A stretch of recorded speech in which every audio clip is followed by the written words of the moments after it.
Barash, who conceived of this event, and also David Gross, who many of you have heard from multiple times via email, who worked diligently to put this all together. Thank you so much to our speakers and to our audience online. So as you all know, today we're limiting our in-person event. We're getting back in action. And there's many people joining us via Zoom. We'll take audience questions from the room. But for those of you who are on Zoom, we also welcome you to submit questions via the chat. And David will be sharing those with Philip. We'll be sure to get to at least some of them. Today's talk will be recorded. It will be available on our website and YouTube channel. Okay, I think I have covered all of my homework. And so I want to introduce today's moderator, Philip Barash, a writer, urbanist, and educator. Today's discussion was inspired by Philip's work as a fellow at the Boston Foundation as part of the Place Leadership Network. He's affiliated with the BU City Planning and Urban Affairs program and advises public and institutional clients on physical and narrative strategies to activate the public realm, leading transformative urban planning projects focused on equitable access, and I had to turn, equitable access and public interest. Thank you so much, Philip, and thank you, everyone. It's lovely to see you all again. Thanks so much for having us. That's a real mouthful. Also, I wonder if in the spirit of public art, which breaks down boundaries between people, should we ask a few of you to move up so we don't have this boundary of chairs up front? If anybody's comfortable. Thanks so much for the Initiative on Cities, the BU Arts Initiative, for hosting us today. We are actually a panel of 4, although it doesn't look that way. Our colleague, Anita Morrison-Matra, is online and I think is sort of there, David? Anita? Yeah. I'm here. Good afternoon, everyone. Anita's voice is hovering over us right now. And Tania Fenandes Anderson is on her way from City Hall. We understand she has a very pressing public art emergency. It's plausible. For it right now. She's calling me, it's great. The title for this presentation today is also kind of a mouthful, right? Culture, creativity, power, communities, like every keyword we could think of to make a salad of it in a title. But I think what we're going to try to get at today is this. Basically, culture and creativity are really powerful tools of community development, of urban planning, of urban change. The way that we express ourselves in public can shift the narrative of a community, can physically change its infrastructure. A performance can invite you in, a statue might make you feel unwelcome. So these are, there's kind of a great deal at stake when we talk about culture and creativity. And today we're going to try to tie some knots in this narrative to think about what the relationship is between this tool of arts and creativity and community development. And I can't answer that question for you, which is why I've invited 3 incredible thinkers and doers on this subject, whose perspectives I think can enlighten this difficult topic. We'll also focus specifically, this is in the title, on communities of color, on BIPOC communities, because to some extent, these are the communities in Boston, at least, facing the greatest, they're the most vulnerable to change. And they're also at the same time are producing some of the most incredible, thriving, vibrant work in the public sphere. So we're going to try to stick to that focus. With me are, I'll get to you last. Sure. With me are Anita Morrison-Matra. Anita is the muse and doyenne of Nubian Square. She developed the Nubian Nights program as part of her work at the Roxbury Cultural District, and now she's a creative entrepreneur who is doing mind-blowing programming, including Bowdoin in the Park, which kind of takes a Shakespeare in the Park model and transforms it into an kind of an Afro-urbanist experience. Anita, can you briefly say hi, and then we'll have a chance to talk more about your work, of course, as we get into the Q&A. Definitely. Good afternoon, everyone. It's a pleasure to be here with you. Hey, Anita. On her way is also an incredible doer in this space, Tania Anderson, who was once the executive director of Bowdoin, Geneva Main Streets, and there used the power of fashion, of performance, of street art to really elevate the character of that community, and to some extent to destigmatize it. Tania is now in a seat of formal power, and we expect her to show up any moment. And finally, this dude, Michael Monestime, when we all spent time together in this Boston Foundation-led initiative called the Place Leadership Network, Michael was the inaugural executive director of the Central Square Business Improvement District, where he did kind of amazing, dope stuff, including Starlight Square, which transformed an empty parking lot into really thriving space for performance, for belonging, for wellness. Some days it would have, church, and some days it would have slam poetry. Or drag shows. Or drag shows. It just shows you the continuum of creative expression. So I guess it's enough with introductions, right? I want to start with some questions, and since you're right in front of me, sure, let's talk about it. So look, you are, we're here in a kind of urban planning context, urban planning environment within the initiative on cities. You come from a planning background, right? You're formally educated in that stuff. What is the connection for you between the traditional tools and practices of planning and the kind of work that you're doing to elevate creativity in place? How do you connect those two poles of the order? Urban planning as a discipline builds environments, and people live, flourish in those environments. The creative placemaking, that work that I do, Anita's done, that we do together, really gives people a sense of belonging, an opportunity to connect and discover this intersection where you can stumble upon things happening in your community, opportunity for economic development through some of the work that we've done. So creating space where people can sell things that they create. Even more so, this intersection of creativity is just really important for wonder. And I think it gives communities distinctiveness. And, we live in an environment where things are changing and out of control. The booming real estate is really changing how people belong or feel connected to a community. And this creative process allows for communities to hold space and see a reflection of themselves. Well, I know you were struggling in your time at the Central Square bid with kind of a looming change of character of the neighborhood, looming displacement, specifically of cultural producers. How did you work with that or against that? We worked with it. So we understood that we really needed a frame space.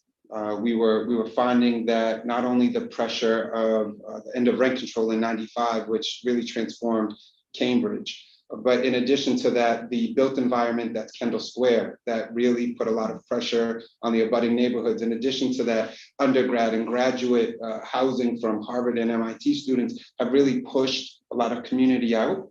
And with that, the arts have left. With that, retail's become unaffordable. But you can still eat around the world. There's still all of these things that are amazing in Cambridge. And what we were able to do is create and hold space that allowed for that community to come back.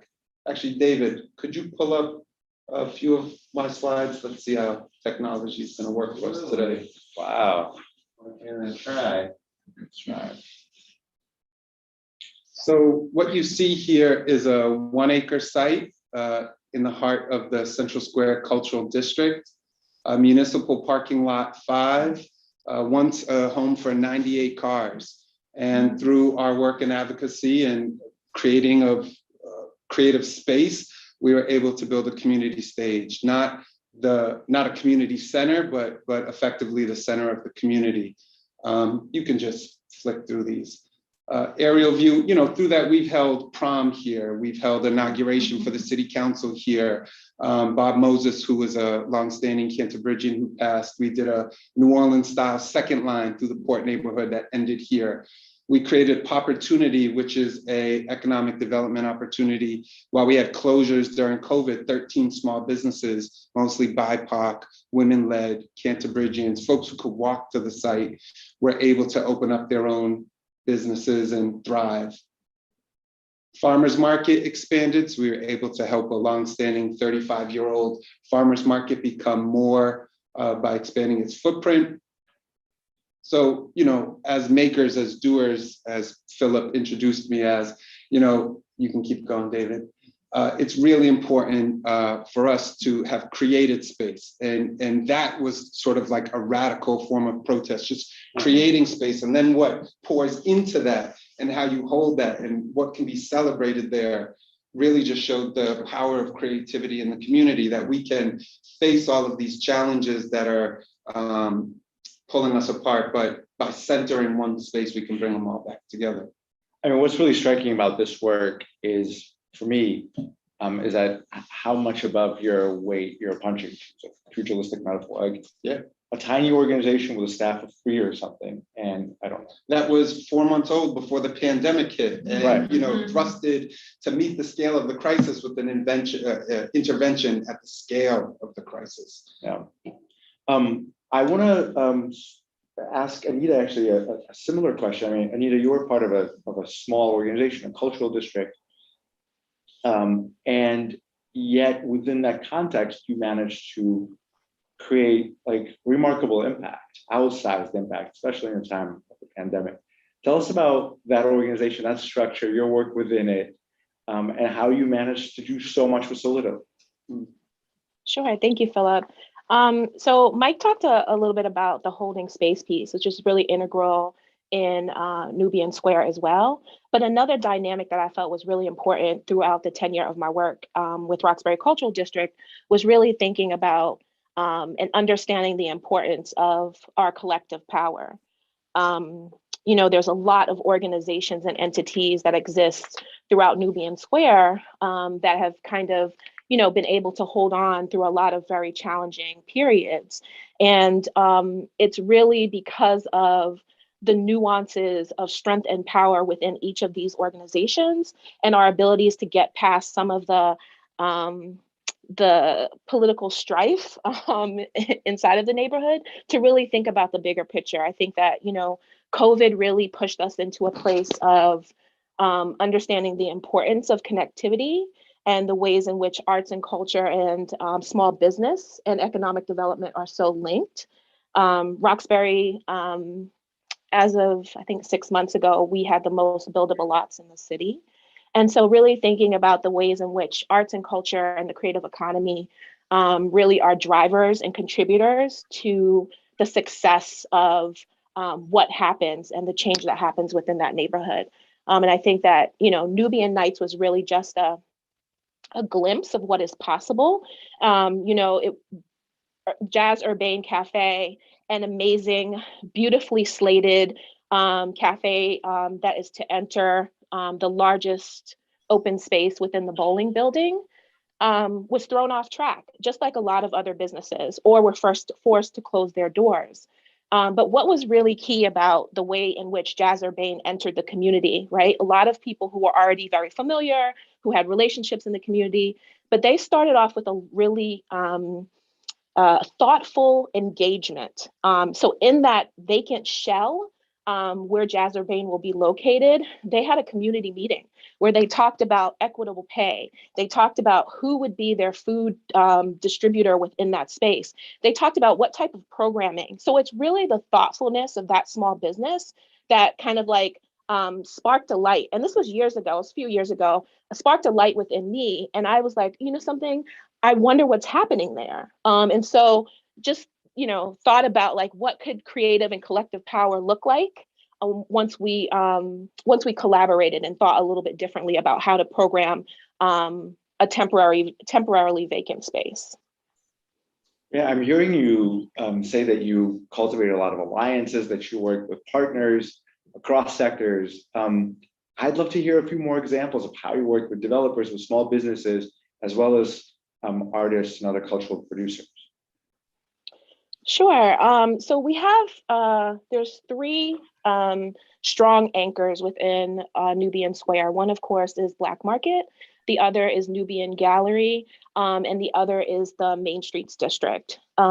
So all of the folks were really, a lot of them were going through transition. We're thinking about programming differently because doors were closed. They were also thinking about the needs of their population. And so it was really about having a conversation. Oh, this is an amazing idea that could get, one, additional visibility to the businesses that are currently open, particularly the food businesses that weren't receiving a lot of traffic, additional orders and such, but it could also help them in thinking about kind of how they're gaining a little bit more momentum with the populations that they're trying to service, particularly Black Market and Nubian Gallery that offer, entrepreneurship support, creative maker space or utilization for photographers, videos and things. So really thinking about how we took one idea that, was exciting and fun, but really had an overall impact with a lot of different cultural anchors throughout the district.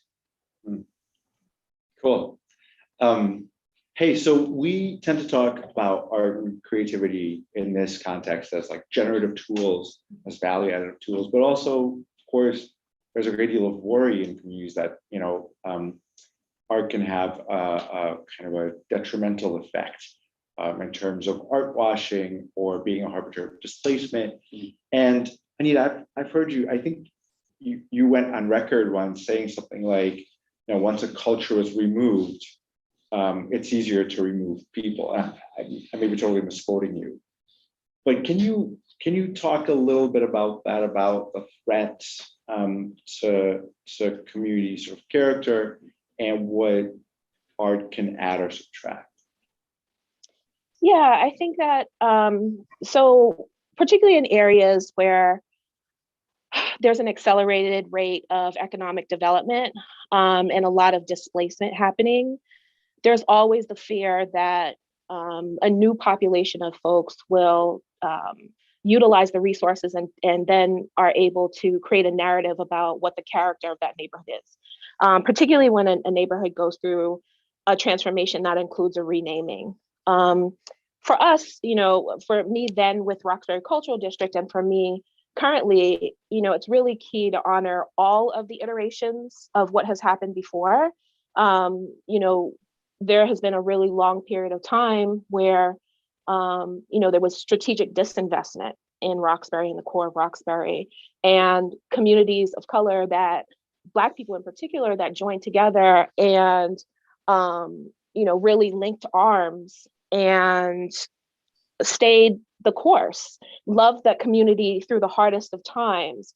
And so it's really thinking about the artists and creatives that help to beautify and invigorate that community during that period and make sure that their stories are not lost. Making sure that there's kind of like an intergenerational connection between artists and creatives. And I think one of the most amazing examples we see of that is with Chanel Thurville, Equa Holmes, and Napoleon Jones Henderson.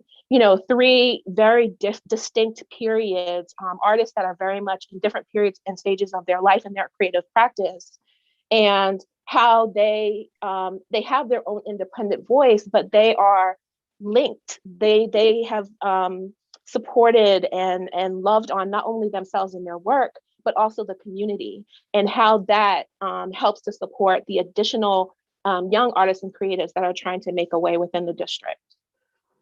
I mean, you're talking about movement building, really.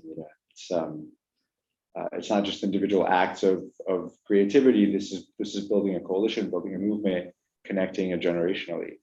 And I wonder, Michael, if this is familiar to you in your work in Central Square, or that you've kind of coalesced different factions. Yeah. And how you created that kind of critical mass movement. Well, first, I want to make a shameless plug that everyone should head over to the ICA to see Napoleon's work on display now, which is absolutely beautiful and important. And in terms of building, building community and intergenerational community, it's a huge opportunity. It's authentic. of the work that we've done in Central Square, bringing elders together who can talk narrative about the Golden Coast. Cambridge, Central Square had beautiful Black neighborhoods that, again, have been stripped down with a turnover and who lives there today. But the Port neighborhood, the Golden Coast, being able to bring back those elders to tell stories and create space where younger generations can hear and have a better sense of belonging or understanding of the place that once was. Super important and fortunate that we were able to do that through Starlight, through some of the murals that we did throughout the square, which is important, and working deeply with the community centers that still honor those stories. You worked with young people in your organization as well, right? Yep.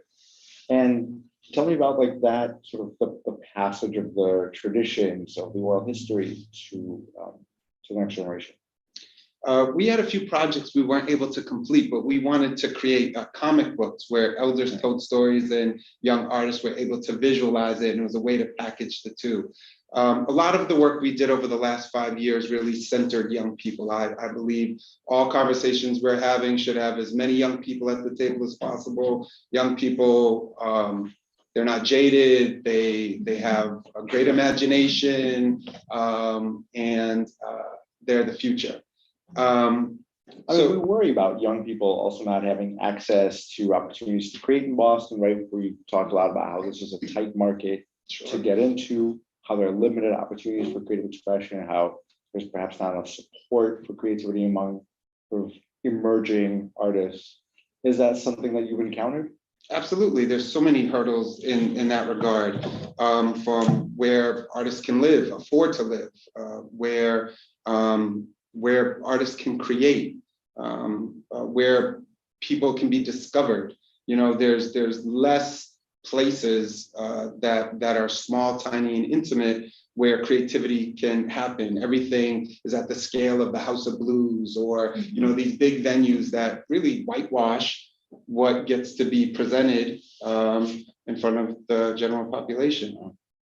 So what are we doing about that, team? How are we creating that kind of grain of small places that supports emerging artists, that gives creative entrepreneurs a place to sell their products and so forth? Do you want to start, and then maybe Anita can Sure. start? I think they're happening in distinctive places like Nubian, like Central, pockets throughout the Commonwealth. And I think they need to be encouraged. They need to be financially supported. All of these things cost a tremendous amount of money, time, and effort, and no one should get that for free. I think we need to negotiate better with developers to make sure that space is being created in all of the new creation of space in general. Yeah. Everything's life science, class A or lab, but how can we demand more from a ground floor perspective? So I think it's this negotiation and conversation that needs to happen to unlock space. Well, how can we? I mean, this sounds like a battle cry. Anita, you sat across from the table with a bunch of developers and advocated for this kind of a outcome. Tell us about that. Yeah, I think it's challenging, right? When there's this stigma associated with your occupation and the rationale behind it. But we have to think creatively about how we're engaging and kind of like demystifying what developers actually do and what their interests are, right?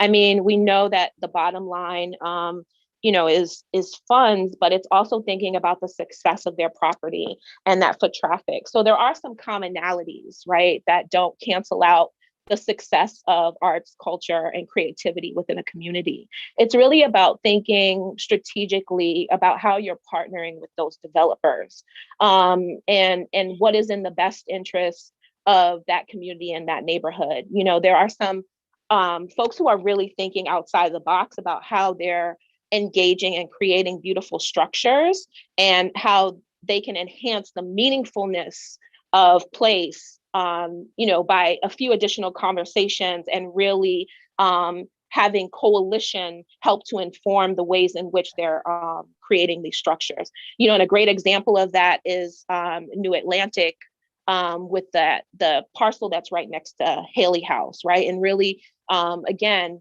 thinking about how you're partnering with the community and the cultural anchors versus competing, and how it's a win-win when you put that money, that power, and that force behind the folks that have been able to weather the storm and love that community even through its hardest times. And we can also see that example in the Nubian Ascends project, right? Coming back to the importance of that collective power and folks, again, joining forces with each other to think bigger about what they can do in those vacant spaces. So that's coming from, the founder of Black Market, Chris and Kai Grant, as well as Richard Taylor with Nubian Gallery around that Nubian Ascends property.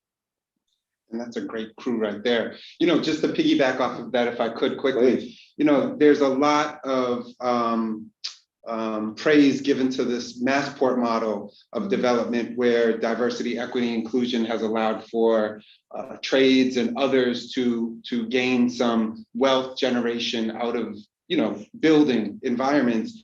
I'm curious if there's good thinking that can be applied to a sort of Massport model that gives back space in its creation, in harmony, as Anita had mentioned, and she has great partners in Nubian. Richard Taylor and the likes are definitely good partners at the table. But is there a model that we can create some sort of generation for the arts out of it? I have never heard so much love given to developers in a panel like this before. It's incredible.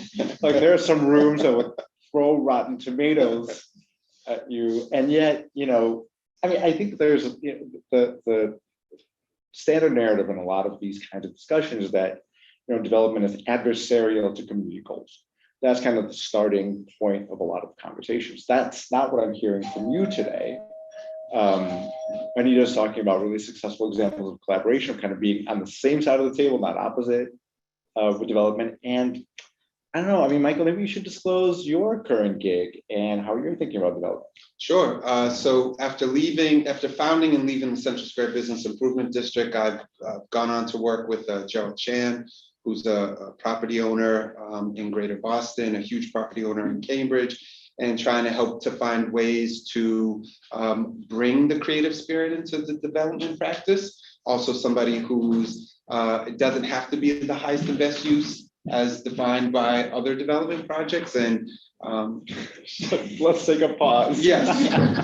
Hey. Hi. How are you? Good. Right?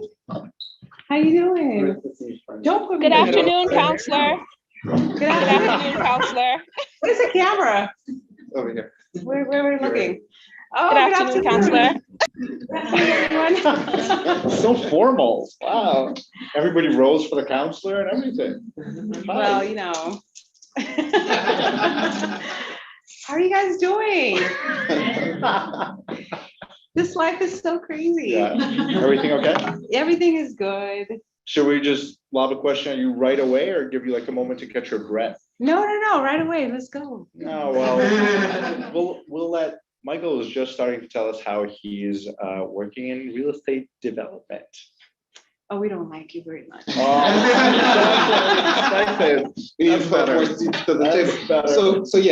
So my role now is on strategy in development, and how are we thinking about artist live workspace that we have in Dorchester? What is our retail strategy? What are we looking to do that's different? How might we transform the former Harvard Square movie theater to still be a cultural space that people can come gather and that can support the businesses along Church Street? So it's a unique opportunity with somebody who is non-traditional. But you moved across that table, right? You used to be kind of, on the other side of the development process, advocating for artists, advocating for creative businesses. Yep. And now you wield this mystical power that we've been trying to demystify.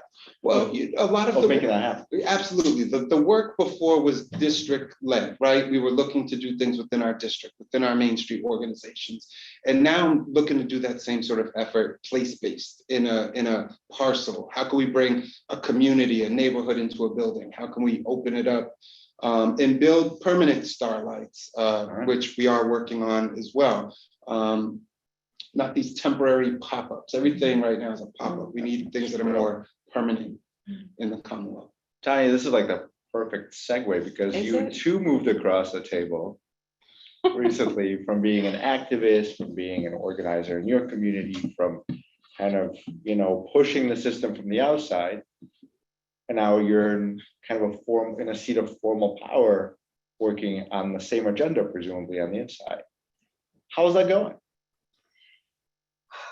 I'll take that breath now. Uh-huh. It's going great. It really is. I love the work. It's super busy, obviously. I mean, not obviously, but District 7 is pretty interesting. Super severely segregated. And I think the life expectancy, not to get too morbid on you guys, but from Roxbury to Back Bay is like a difference of like 30 years, which is right depressing.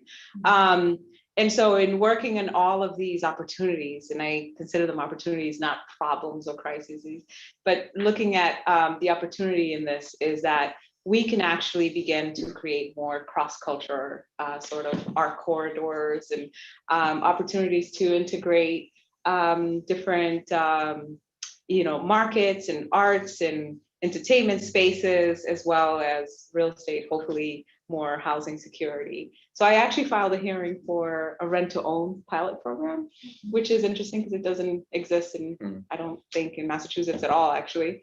So that's exciting. Constituent service is fast and furious, and everything is an emergency. But this is specific to District 7. It's not across the city, District 7 being the poorest district in Boston. And it's very near and dear to my heart. So I'm very open to collaboration and partnerships and looking at ways that we can work on the D7 plan. We've collaborated with Northeastern, BU, Harvard, next MIT, hopefully, to looking at data and how is the budget addressing equity in Boston in comparison to District 7 specifically. But looking at that racial divide, that wealth gap, and all of these things, and creating these comparative asset mapping and showing the stark difference, I think, visually, and then creating a sort of a D7 guide. You would be able to actually understand a story from Elma Lewis, Melnia Cass, and all of these people who paved the way in District 7, but also looking at them as assets as well, right? And where can we go with that? So lots to do. I'm very excited. It's what else am I saying? Well, speaking of asset mapping, I was so struck when we worked together about how you identified all these creative enterprises within your catchment area. You're like, oh yeah, behind every door there's like, somebody like doing fashion or like designing clothes or cooking food. Like there's a whole geography of creativity behind these doors. Right. And you were like an incredible guide to that, and how to connect those different assets and also express them publicly, to do a festival, to do street activation, or a placemaker. Yeah, do we have our slides? We do. We're good. We want to show off. We should This is show when we that. show off. Which group do you want? I think just start with one, and I can just say we can skim quickly through it. No one wants to get bored with these stuff. So I had hobbies, and oh boy, there were hobbies. I had hobbies, and I would produce theater, performance arts, write and direct plays and my own original contents. And I would also design and sew the costumes for them. And that's what you see here with place activating. And we would do street runway. This is actually more of the street runway stuff that I did. We would just go into commercial spaces or street areas where we could activate spaces and do runway on the street.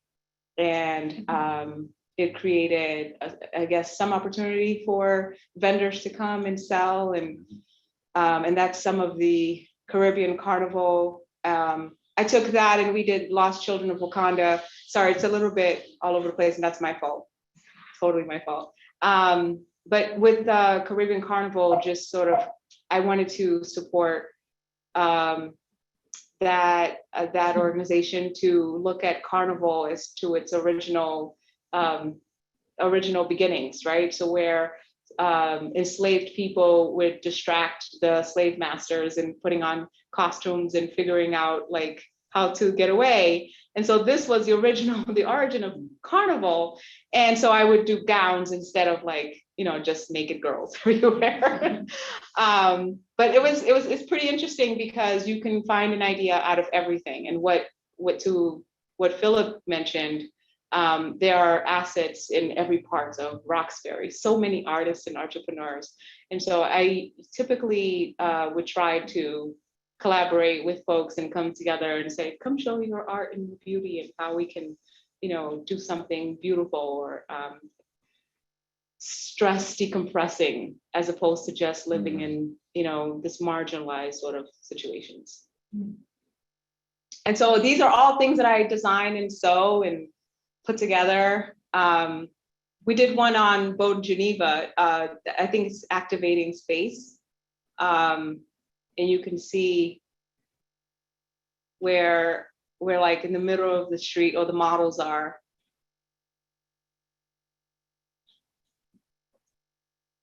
I don't know. Oh, right. So in the laundromats. My favorite thing. That's your favorite. My favorite thing. So in the middle of the street, in somebody's store, like we would go across this business district and just do photo shoots and take pictures with music and live runway on the street kind of thing. But I think that's something that you really taught me and our cohort very powerfully, that a laundromat can be a creative asset. Absolutely. Right. It's not just like putting a red sock in with your white laundry and creating something pink, but much more vibrant. Well, artists, as you're talking to me, I'm imagining you sitting in the middle of like a flower bed with a big, like a beautiful gown. I'm in. Yeah. So easy. How like there's just art in everything.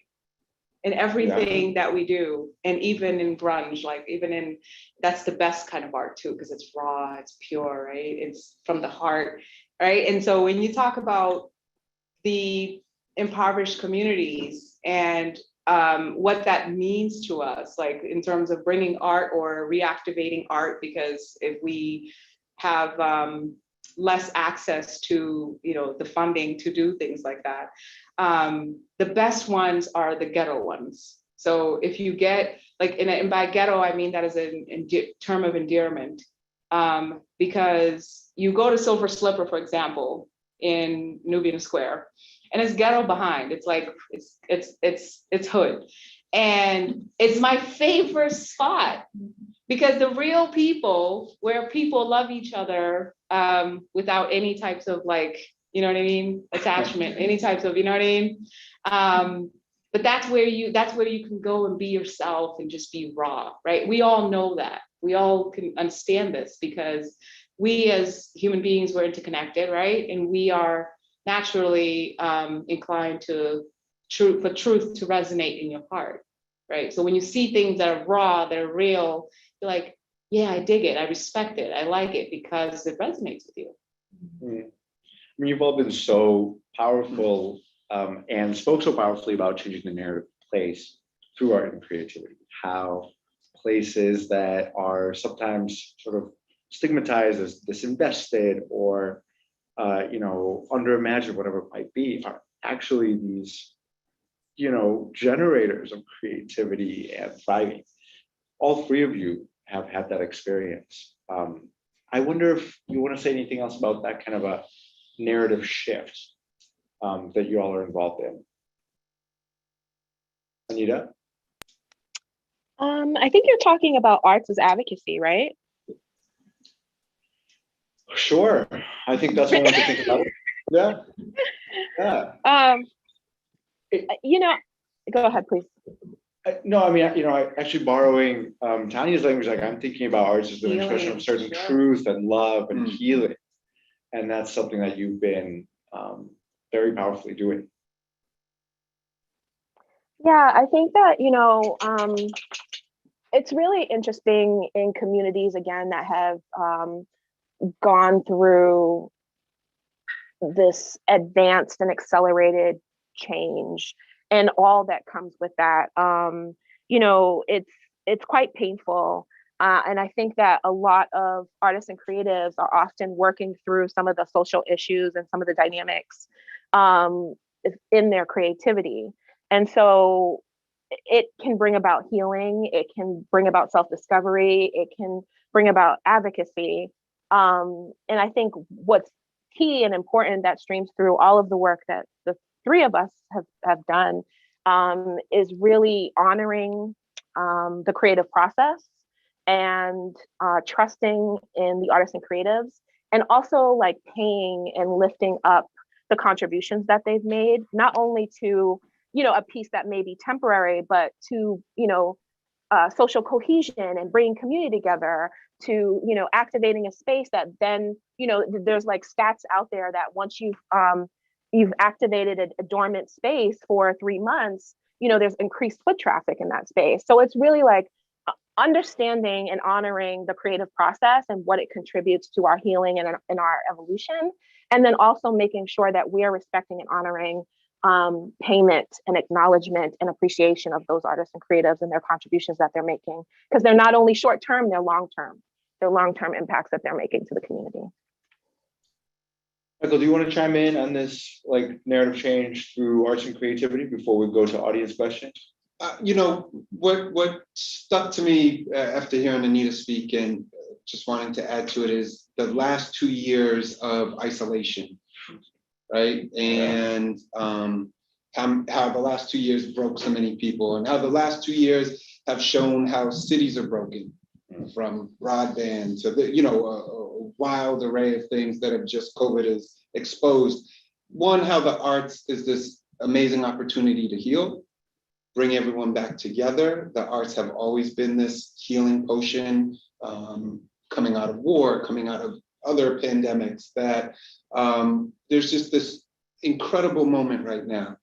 And I'm excited to see what Mayor Wu does, what Tania does, how we spend ARPA funding, how we can really think about the arts as a tool to heal and bring communities together. And I think that's a huge opportunity in front of us, actually. Thanks. Tania, thanks for setting us on this path about public health and art, actually. Great. You're giving strong. I bet that there are some folks out there who have shared some questions for the panel. So we've got tons of questions, and we'll try to alternate between online and in person. But just to start broader with something that sort of came up as just as we were about halfway through, someone wrote, urban planning has been viewed as displacement tool of the poor and a new form of racism. How do you respond to that? And it has been. I agree. How does development adjust? Right. As a developer, like how does and a counselor, how does it adjust to that? I know. Whoa. I wouldn't call myself a developer. State the question again quickly. So the question is worded as urban planning has been viewed as a displacement tool of the poor and a form of racism. What is your take? But I think the gist here is like what is being done to change that? Well, So I that would jump in quickly and say there's new practitioners. You know, myself, Anita, we've gone through the planning process. We are now urban planners. I think there are new folks in the discipline who are actively looking to dismantle years of racist policy. I think Mike touched on it, racist policies, right? BPDA right now can take land or has taken land that now will put out for RFPs for the community or developers to make a proposal for some project. Essentially, you're selling it back, and you're selling it back, not you took it for free, right? And now you're selling it, and you're selling it to people that are inevitably displacing people. And so these affordable rentals that are coming in, I feel it's just a wool over eyes. It's not real. It's not going to help us. I think on a federal level, we need to work on AMIs to change what is affordable for people. But I'm also not a proponent of affordable rentals. I believe that in order for us to make true change, we have to create opportunities for people to have economic mobility, to create generational wealth. To do that, you have to have real estate, you have to have some sort of retirement or, life insurance or some sort of retirement plan, right? And we don't have that. We know the statistics on, the wealth gap, right? $250,000 to $8 for Black families in Boston. And so that is astounding, and it's all due to the fact that we don't own, right? And on a general level, city of Boston as a whole, 80% of whites own homes, where in the comparison to Blacks is also great, right? So I think that BPDA should give back the land to the mayor's office of housing. And so that the mayor's office of housing, which previously was D&D, can sell it back for $100. And people like Mike can take it, or people like Anita can take it and turn it into a space that's actually equitable for the community, for the people that was already disenfranchised to begin with. It's backwards. So in order for us to feel that we don't have to change our identity or celebrate who we are or not celebrate who we are, we have to be able to own, we have to be integrated economically in order for us to leverage with government, in order for us to not have civic death, right? We have to be able to have that level of power to be included as a community, and we're not. This is all back, right? This all connects back to urban, renewal and how we got here in the first place. And I'm fighting with them now. How do I activate space? So they give me a few lots, and then they'll say, well, there's 100 in Roxbury. Okay, well, what are you doing with that? And then they'll hurry up and put it out so developers can propose on it. And that creates a problem, doesn't it? Do you want to take an audience? Yeah, let's take an audience question. Thanks, Ty. Kind of continuing on this, what you've been talking about. I moved to Boston 9 years ago. Housing crisis then, third most expensive city in the nation.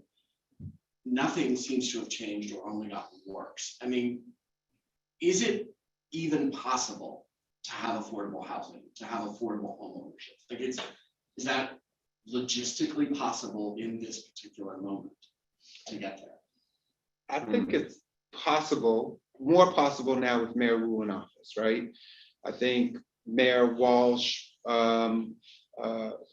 got a lot out of the development boom that was happening under his leadership. I think under Mayor Wu, we will see increase in linkage, which puts a dent in developers' pockets. We will see an increase in how many affordable units are triggered when a development is made. What percentage of that is inclusionary? So there are policy tools that can definitely come into play that will at least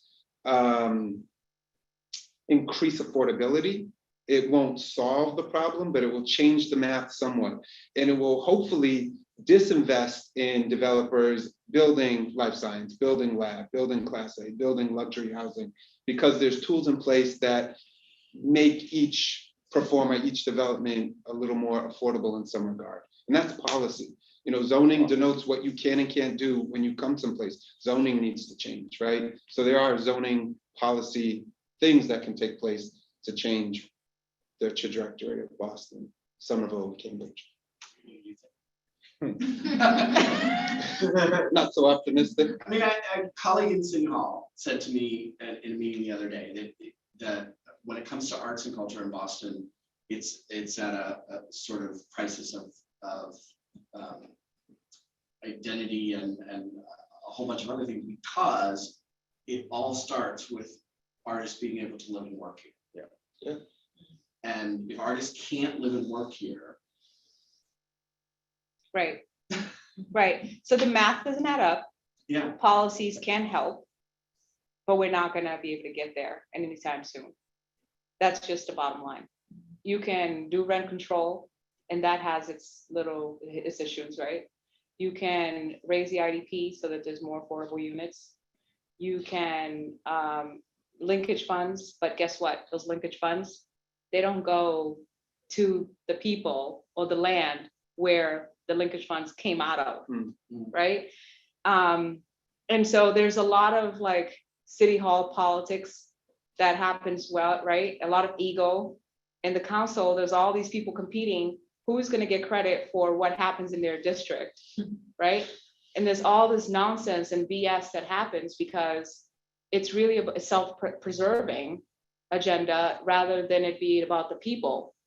And if we could somehow in a perfect world say, maybe changing the term of the council, because 2 years you run, you win, you work 1 year, you run again the next year. It doesn't make any sense. So I think there's a lot going on. It's not just, I think it's also, again, human dynamics playing a part in here. And then the mayor the administration working with the council. Again, who gets credit for what? How do we do it? How do we move? There's so much politics. And I just prefer, telling it like it is than to be, you know what I mean? To just sound like a politician, like, okay, we are all politics, all politicians. But I prefer just having the real conversation. And I don't think it's going to happen. We know that realistically it's not going to happen, even with raising the IDP. But what's considered affordable, according to the AMI, is not affordable.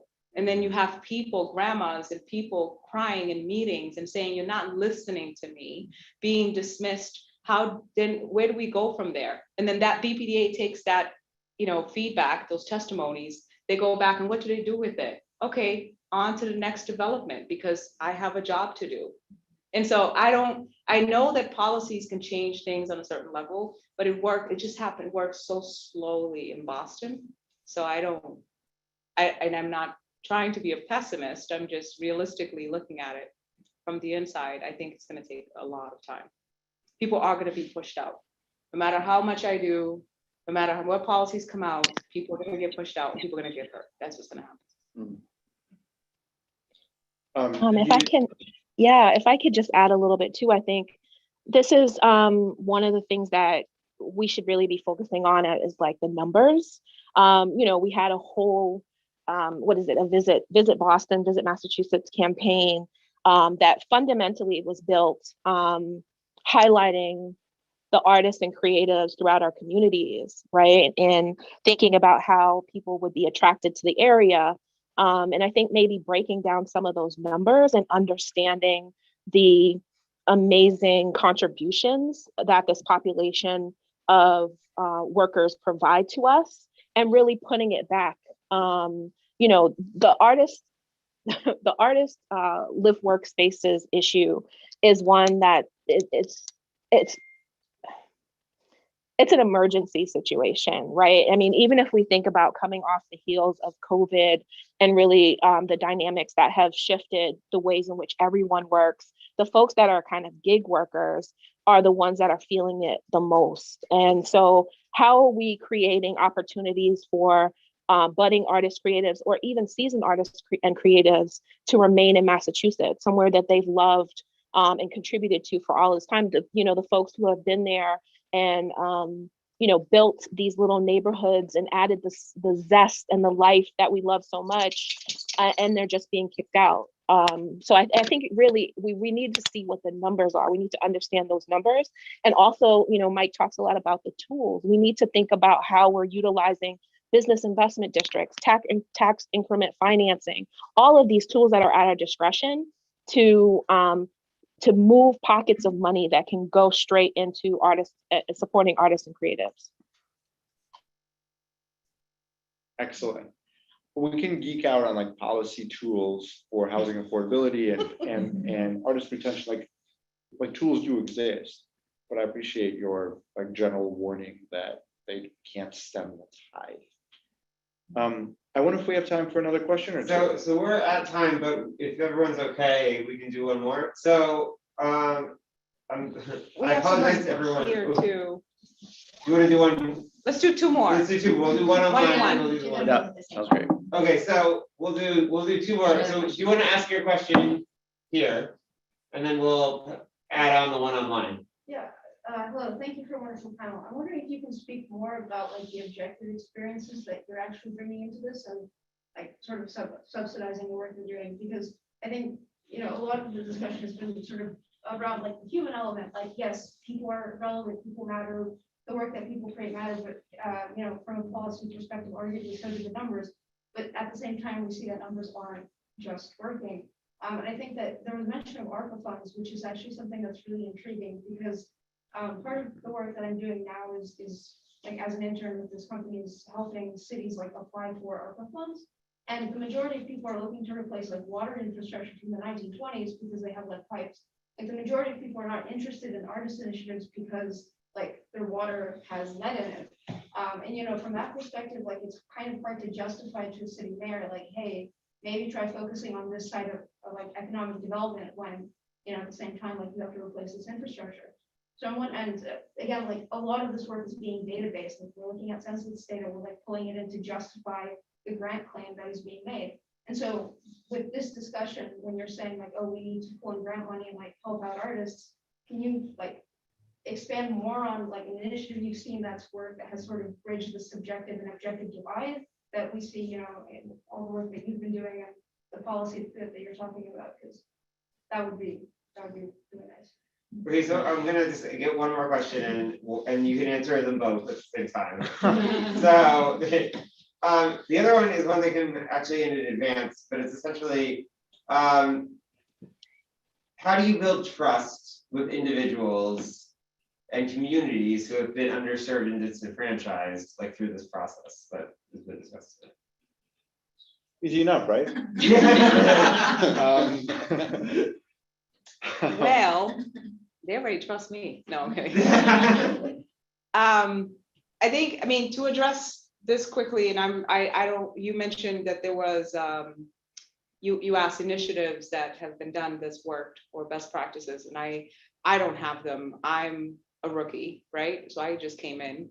And in terms of the prioritizing what's what do we prioritize? That's, you know what I mean? Where do we put the money?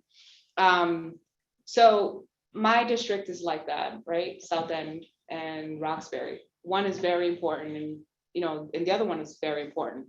But then one, people die, and the other one, people live less comfortably or have to spend more money. So I think just to keep it very simple, that's how you prioritize. And so with how the mayor is, you know, doing this allocation of funds, I can't speak to that. But I should tell you that I'm the chair of Ways and Means. So I will be facilitating the process to, you know, to at least discuss allocations. And I am filing for a hearing to discuss equity and how, and what metrics are we using to actually monitor, measure, like where are we going? Are we just going to keep spending money on this? How are we doing that? And are we making any progress? That's what I have to offer for that question.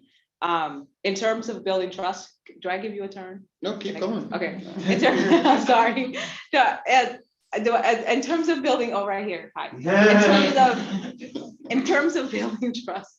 Here's the thing, like, so I always say to my kids, if a person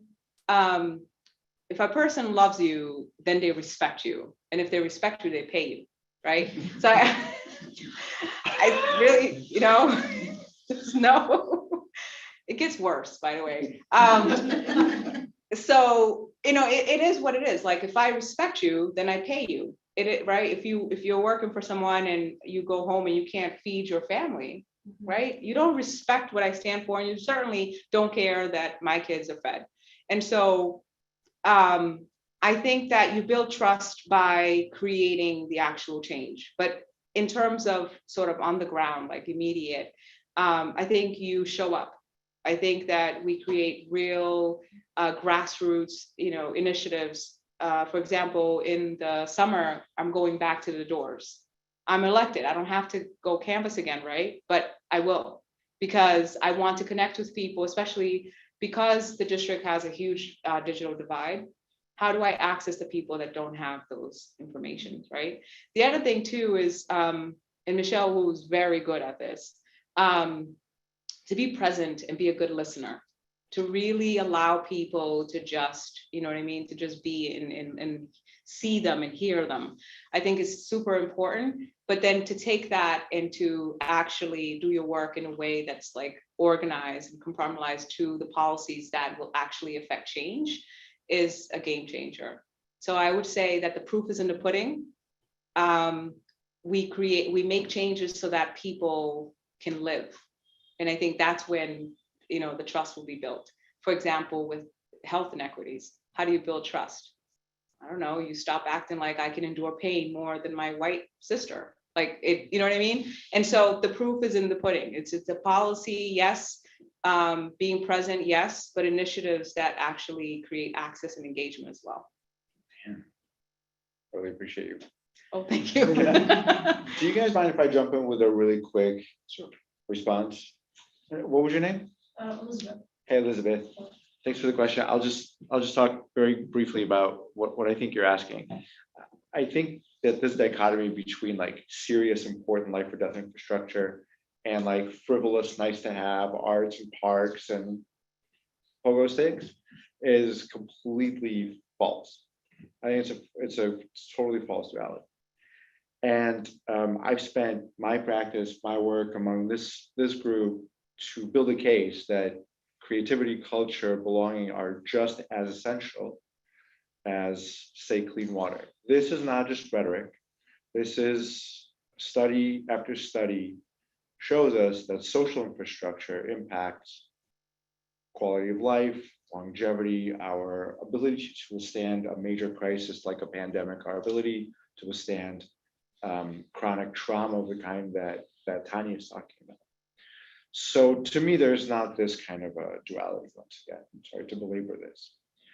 As to how we do this in practical and policy terms, you don't have to look very far for answers, Elizabeth. We are among 3 people, each of whom has used the legacy tools, such as Main Streets, such as business improvement districts, cultural districts, these tools that were meant to, I don't know, do economic development or keep places safe and clean, and use those tools in order to uplift creativity, in order to sustain communities of color, in order to encourage tourism, visitation, etc. So you don't need to invent a new model. I think it's about using some of the existing legacy models and putting them in a more ethical direction, as opposed to like, just a empty neutral economic development or infrastructure improvement.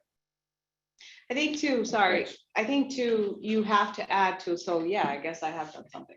I think too, you have to add the component of, our counterparts, like, so those who are privileged with, wide pockets should open up their pockets and relinquish some of their powers so that there's room, right? So it's not just in government either.